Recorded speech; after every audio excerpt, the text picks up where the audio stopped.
మాతాచ పార్వతి పితాదే మహేశ్వర జై కాల్భైరవ్. ఈరోజు మనము అరుణగిరి యొక్క మహిమ, ఇంకా దానికి ఉన్న విశిష్టత ఏంటి, అలాగే అరుణాచల క్షేత్ర వైభవం తెలుసుకుందామండి. అయితే అరుణాచలేశ్వర స్వామి అరుణగిరి ఏతుందో ఆ అరుణాచలం చాలా మహిమగల క్షేత్రం అండి. ఇది పంచభూత స్థలాల్లో ఒక ముఖ్యమైన క్షేత్రం అండి. ఇక్కడ స్వామివారు అగ్నిలింగంగా ఆది కాలం నుండి ఉన్నారు. సాక్షాత్తు మనకి ఈశ్వరుడు కొలై ఉన్నారండి.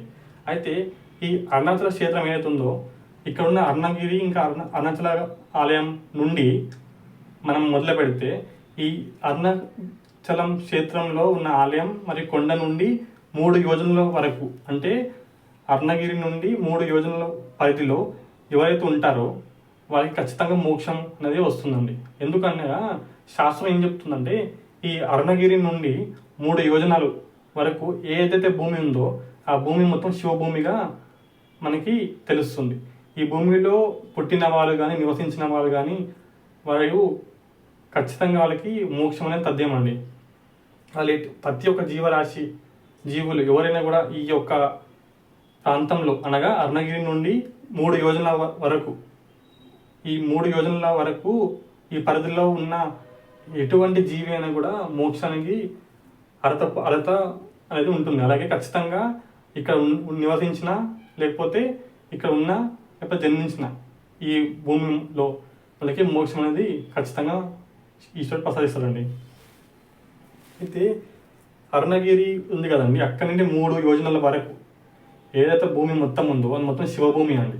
అందుకని అక్కడ జన్మించిన మరణించిన అక్కడ నివసించిన వారికి ఖచ్చితంగా మోక్షం అనేది ఈశ్వరుడు ప్రసాదిస్తాడండి. అలాగే ఈ అరుణాచలం ఉంది కదండి, ఈ అరుణగిరి కొండ మనకి ఆది కాలం నుండి ఉందండి. ఆది కాలం నుండి అనంతకాలం వరకు శాశ్వతంగా ఉంటుంది మనకి అరుణాచలం. అయితే ఈ అరుణాచలము యుగ యుగాలుగా మారుతూ వస్తుందండి. అంటే కొండ ఆది కాలం నుండి అనంతకాలం అలాగే ఉంది. కాకపోతే ఏమైందంటే మనకి సత్యయుగంలో అనగా మొదటి యుగంలో సత్యయుగమే కృతయుగం కూడా అంటారు అండి, మీరు కన్ఫ్యూజ్ కాకండి. సత్యయుగమైన కృతయుగమైన ఒకటి. అయితే సత్యయుగంలో ఈ అరుణగిరి కొండ మొత్తము అగ్నిగుండంలా ఉండేది. అంటే ఈ కొండ మొత్తము అగ్నికొండగా మొత్తం వేడితో ఉండేదండి. ఇదే అరుణాచల స్వామి ఒక కొండ ఏదుందో అరుణగిరి, ఇది మనకి త్రేతాయుగం వచ్చేసరికి ఇది కెంపు కొండ అయిందండి. కెంపు కొండ అనగా మనకి ఇంగ్లీష్లో రూబీ అంటాం కదా, జెమ్ స్టోన్ రూబీ. అయితే త్రేతాయుగంలో ఈ అరుణగిరి మొత్తము కెంపు కొండ ఉండేది, మొత్తం కెంపుతో ఉండేది ఈ యొక్క అరుణగిరి. ఎందులో? త్రేతాయుగంలో. అదే ద్వాపరయుగం వచ్చేసరికి ఈ అరుణగిరి మొత్తము బంగారం కొండ ఉండేదండి, అంటే బంగారంతో మెరిసిపోయేది మొత్తం ఇది. అయితే ద్వాపరయుగంలో మనకి ఈ యొక్క కొండ అరుణగిరి మొత్తం బంగారంతో ఉండేది. అందుకని దీనికి ఇంకో మరో పేరు ఉందండి, సోనాద్రి అని. అరుణాచలని సోనాద్రి కూడా అంటారు. అయితే మళ్ళీ వచ్చేసరికి యుగం మారుతూ వస్తున్న కొద్దీ కలియుగం వచ్చింది. ఆ కలియుగంలో ఏంటంటే మనం చూస్తున్నాం ఇప్పుడు అరుణగిరి ఏంటంటే ఇప్పుడు ఆ బంగారం కొండ కాస్త రాతి కొండ ఏంటంటే మొత్తం రాళ్ళు ఉన్నాయి. అంటే అక్కడ ఆ కొండ మొత్తం స్వయంభూ లింగం అండి, స్వయంభూ ఈశ్వర. అయితే యుగ యుగాల నుండి ఆది కాలంలో అంధకాలం వరకు ఇది ఉంటుంది అరుణాచలం. అయితే ఈ యొక్క అరుణగిరి కొండ మనకి ఎలా ఉందంటే సత్యయుగంలో అగ్నికొండగా ఉండేది. అలాగే మనకి త్రేతాయుగంలో కెంపు కొండ మొత్తం కెంపుతో ఉండేది మొత్తం ఇది. మళ్ళీ ద్వాపరయుగం వచ్చేసరికి బంగారు కొండ అండి, మొత్తం బంగారంతో ఉండేది కొండ మొత్తం. కలియుగంలో మనం చూస్తున్నాం రాళ్ళు ఉన్నాయి కాబట్టి అది రాతి కొండ అండి. ఇక్కడ స్వామివారు అగ్నిలింగంగా ఉన్నారు, అందుకని ఇప్పటికి కూడా అది అగ్నిక్షేత్రం అని భావిస్తారండి. అరుణాచలము సాక్షాత్తు ఈశ్వరుడు తను ఇక్కడ అగ్నిలింగంగా నివసిస్తూ ఇక్కడ శాశ్వతంగా ఉండిపోయాడు. ఇది పంచభూత స్థలాల్లో ఒకటి ముఖ్యమైన స్థలం అండి, అగ్నిలింగ క్షేత్రం. అయితే ఈ అరుణాచల కొండకి మొత్తం 8 దిక్కులో అనగా దిక్కుల్లో అష్టలింగాలు ఉన్నాయండి. అలాగే ఈ అరుణగిరి ఉంది కదండి, మనం చెప్పుకున్నాం కదా, ఈ అరుణగిరి ఏదైతే ఉందో అరుణగిరి ఇంకా అరుణాచల స్వామి యొక్క ఆలయం ఈ అరుణగిరి నుండి 3 యోజనాలు పాటు ఉండే మొత్తం భూమి శివభూమి మనం తెలుసుకున్నాం. ఈ 3 యోజనాల లోపల ఉండే ఏ ఒక్క జీవి కూడా మోక్షానికి ఖచ్చితంగా వాళ్ళకి మోక్షం అనేది స్వామివారు ప్రసాదిస్తారు. అయితే ఈ 3 యోజనలు ఉన్నాయి కదండి, ఎక్కడ మనకి అర్ణగిరి నుండి 3 యోజనాలు. అయితే ఈ 3 యోజనాలకు 4 దిక్కుల్లో 4 దేవతా శక్తులు ఉన్నారండి. ఆ దేవతా శక్తులు అనేది ఈ యొక్క అర్ణగిరి 3 యోజనాలకి సరిహద్దుల్లో వీళ్ళ ఒక శక్తులు అనేవి ఇక్కడ ఉంటారన్నమాట. అనగా మనం చెప్పుకున్నాం కదా, అర్ణగిరి నుండి 3 యోజనాల పాటు ఉన్న భూమి శివభూమి అని. అయితే ఈ శివభూమికి బార్డర్స్లలో అనగా సరిహద్దులలో 4 దిక్కుల్లో 4 శక్తులు ఉన్నారండి. వారు ఎవరంటే అర్ణగిరికి తూర్పున సూర్యుడు ఉన్నాడండి. అలాగే అర్ణగిరికి పడమర వరుణదేవుడు. అలాగే అర్ణగిరికి తూర్పున సూర్యుడు ఉంటారు. అలాగే పడమరన వరుణదేవుడు ఉంటారు. అలాగే అర్ణగిరికి దక్షిణాన విశ్వామిత్రుడు ఉంటారు. అలాగే అర్ణగిరికి ఉత్తరం వైపున త్రిశూల శక్తి అనేది ఇక్కడ ఉన్నారండి. ఈ 4 శక్తులు కూడా ఈ యొక్క 3 యోజనలని కాపలాగా సరిహద్దుల్లో ఉన్నారండి.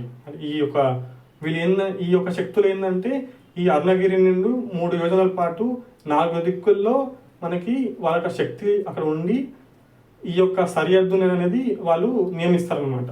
అంటే ఇక్కడ వాళ్ళు ఒక క్షేత్ర శక్తులుగా ఆ యొక్క బౌండరీ ఏదైతే ఉందో 3 యోజనాలు, ఆ బౌండరీకి వీళ్ళు క్షేత్ర పాలకుడిగా, అలాగే అక్కడ ఉన్న శక్తికి ఆ యొక్క బౌండరీని వీళ్ళని దాటకుండా ఉండకుండా ఇక్కడ ఉన్నారన్నమాట.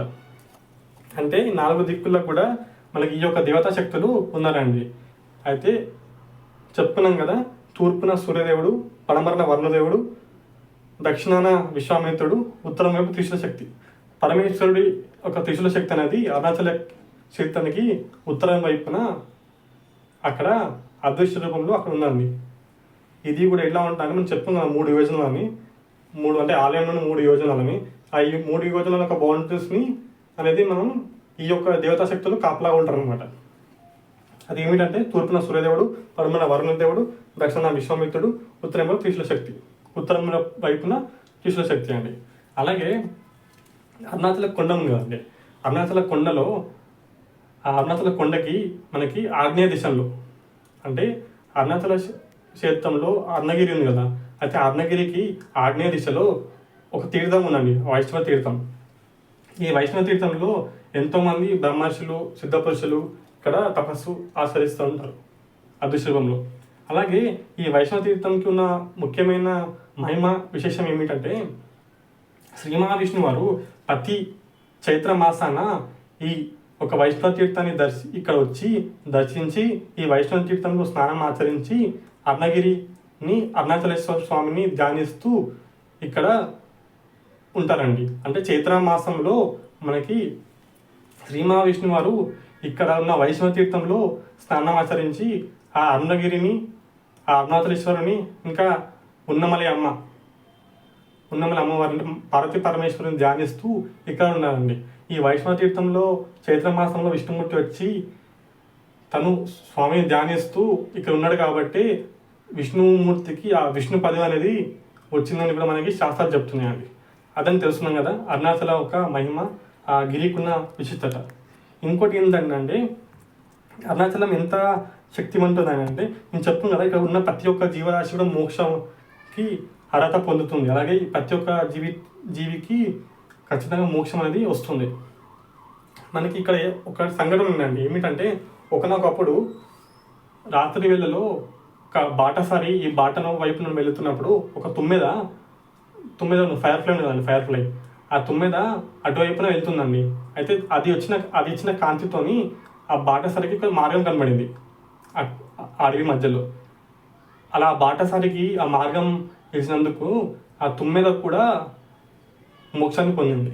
అలాగే ఏమిటంటే ఒకసారి రాబందువు ఈ కొండ మీద వాలిందండి. వాళ్ళు ఏమిటంటే తన రెక్కలు విప్పింది. ఆ రెక్కలు విప్పినప్పుడు దాని మీదుగా వచ్చిన గాలితో ఆ అరుణగిరి మీద ఉన్న ఏదైతే దుమ్ము ఉందో ఆ దుమ్ము అనేది లేచి అక్కడ మొత్తము సాఫీగా మరి శుభ్రంగా అయిందండి. అది రాబందు ఉంది కదా, రాబందు ఏం చేసిందంటే దాని రెక్కలు విప్పిందండి.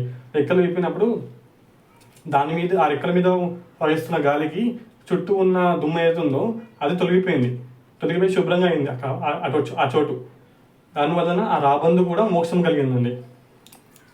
అదే అండి. అంటే ఇక్కడ మనుషులకే కాదు, ఈవెన్ మన ప్రతి ఒక్క జీవరాశికి, ఈవెన్ ఒక క్రిమి కీటకాలకు కూడా ఇక్కడ ఇక్కడ ఈ ఒక క్షేత్రంలో పాకుతున్న క్రిమి కీటకాలకు కూడా మోక్షం అనేది ఈశ్వరుడు ప్రసాదిస్తారండి. అంటే ప్రతి ఒక్క జీవికి, మనిషినే కాదు, ప్రతి ఒక్క జీవి ఇంకా క్రిమి కీటకాలకు కూడా ఇక్కడ స్వామివారు మోక్షం ప్రసాదిస్తారు. అటువంటి అరుణాచలంకి ఖచ్చితంగా మీరు కుదిరితే వెళ్ళండి అండి. ఆ ఈశ్వరానుగ్రహంతో పిలుపు వస్తే మీరు ఖచ్చితంగా వెళ్ళండి. అలాగే గిరిప్రదక్షిణ చేయండి. ఇంకోటి ఏంటంటే నిరంతరము అక్కడ శివస్మరణ చేస్తూ ఉండండి. అదండి మనం తెలుసుకున్నాం కదా. నమ పార్వతీ పతే హర హర హర మహాదేవ శంభో శంకర. నమో అరుణాచల శివ అరుణాచల శివ అరుణాచల శివ అరుణాచల శివ అరుణాచల అరుణాచల శివ అరుణాచల శివ అరుణాచల శివ అరుణాచల అరుణాచల శివ అరుణాచల శివ అరుణాచల శివ అరుణాచల అరుణాచల శివ అరుణాచల శివ అరుణాచల శివ అరుణాచల.